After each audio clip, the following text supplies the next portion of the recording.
கணினி யோகா செய்வது எப்படிங்கிறத நம்ம இந்த பகுதியில் பார்க்க போகிறோம். பொதுவாக கம்ப்யூட்ரு அந்த மாதிரி இதில் பார்த்திங்கன்னா உட்காந்துட்டு வேலை பார்க்குறவங்க, அடுத்து உட்காந்துட்டு ஏதாவது ஆஃபீஸ் ஒர்க் பண்ணுறவங்க, ஸோ அவங்களுக்குன்னே பார்த்திங்கனாக்கா தோள்பட்டை வலுப்படுத்தக்கூடிய சில பயிற்சி முறைகளை பற்றி நம்ம பார்க்கலாம். இந்த யோகா பார்த்திங்கன்னா கணினி யோகா பயிற்சி என்று அழைக்கப்படுகிறது.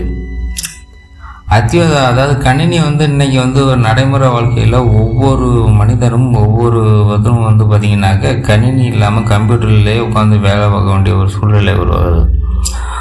வீட்டில் இருந்தாலும் சரி, அலுவலகங்களில் இருந்தாலும் சரி, இளையதளமாக இருந்தாலும் சரி, நம்ம டிவி பார்க்குறது கூட பார்த்திங்கன்னா ஒரு கணினி யோகான்னு தான் அழைக்கப்பட்டுறாங்க. ஸோ இந்த பயிற்சி முறைகளை நம்ம எப்படி செய்யலாம்? பெரும்பாலும் பார்த்திங்கனாக்கா உடல் சோர்வு, மனச்சோர்வு, கழுத்து வலி, மணுக்கட்டி வலி, தோள்பட்டை வலி, விரல் வலி இருந்தவங்க பார்த்திங்கனாக்கா இது போன்ற பல ஏராளமான பாதிப்புகள் உள்ளவர்கள் இந்த கணினி யோகா பயிற்சியை செய்யலாம். உங்கள் தலை இடமும் வலமுமாக அசைக்கவும், ரெண்டு செய்யும் பார்த்திங்கனாக்கா இடது பக்கமும் வலது பக்கமும் அசைக்கவும். இதேபோல் முன்னும் பின்னுமாக அசைத்து பயிற்சி செய்ய வேண்டும். மனதிற்கு உங்கள் விருப்பமான ஒன்றை நினைத்து கொள்ளலாம். உங்கள் மன இயற்கை ஏதோ ஒன்றை நினைத்து கொள்ளலாம். உங்களுடைய உள்ளுக்குள்ள பார்த்திங்கன்னா ஓம் என்ற மந்திரத்தினுடைய ஓசையை நன்கு நினைத்து கொள்ள வேண்டும். மூச்சை இழுத்து சுவாசமாக இழுத்து விட வேண்டும். தலையை பார்த்திங்கனாக்கா முன்னு, அதாவது லெஃப்ட்டு ரைட்டு இந்த மாதிரி லைட்டாக அசைச்ச மாதிரி பார்த்திங்கன்னா பயிற்சி செய்யவும். அப்புறம் முன்னும் பின்னும் அழுத்துனவாறு பயிற்சி செய்யவும். இந்த பயிற்சியை பார்த்திங்கனாக்கா கழுத்து வலி இந்த மாதிரி செய்கிறதுனால கழுத்து வலி, அந்த தோள்பட்டை வலியெல்லாம் நீங்கிவிடும். தோள்பட்டையில் உள்ள கீழே அசைவதுனா ஒரு வட்டம் மாதிரி ரவுண்டு மாதிரி சுற்றலாம்.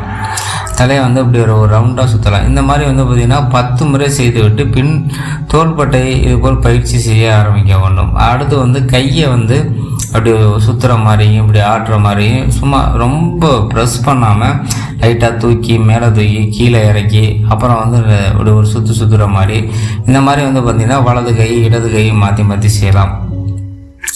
இந்த மாதிரி செய்யல பார்த்திங்கன்னா தோள்பட்டை வலி இந்த மாதிரியான வலிகள் ஏதாவது இருந்ததுன்னா பக்கவாதம் அந்த மாதிரி ஏதாவது பிரச்சனை இருந்ததுன்னா சரியாயிடும். அதிகமாக அடுத்து பார்த்திங்கன்னா இந்த தையல் பயிற்சி செய்கிறவங்களுக்கு, இந்த மாதிரி செய்கிறவங்களுக்கு இந்த மாதிரி பயிற்சி செய்யல ஓரளவு நார்மலாகவே ஆயிடும். தரையில் அமர்ந்து கொண்டு செய்யலாம், நாற்காலியில் உட்காந்துட்டு செய்யலாம், அல்லது பார்த்திங்கனாக்கா ஒரு விரிப்பில் அமர்ந்து கொண்டு செய்யலாம். இடுப்பின் மேல் பக்கம் இடது பக்கம் என இரண்டு பார்த்திங்கன்னா இடுப்பையும் அதுக்கு பிறகு இடுப்பை ஆட்டி பயிற்சி செய்யலாம்.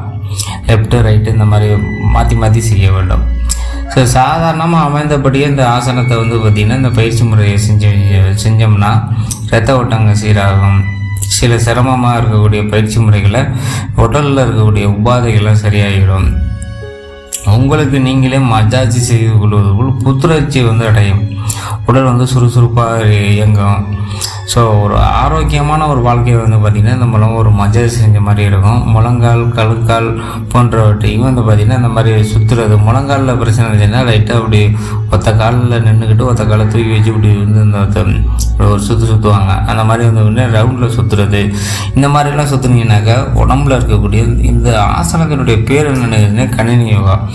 இதை இப்படி செஞ்சிங்கனாக்கா உங்கள் உடலில் இருக்கக்கூடிய எல்லா உபாதைகளும் சரியாகிவிடும். நார்மல் நிலைக்கு விடலாம்.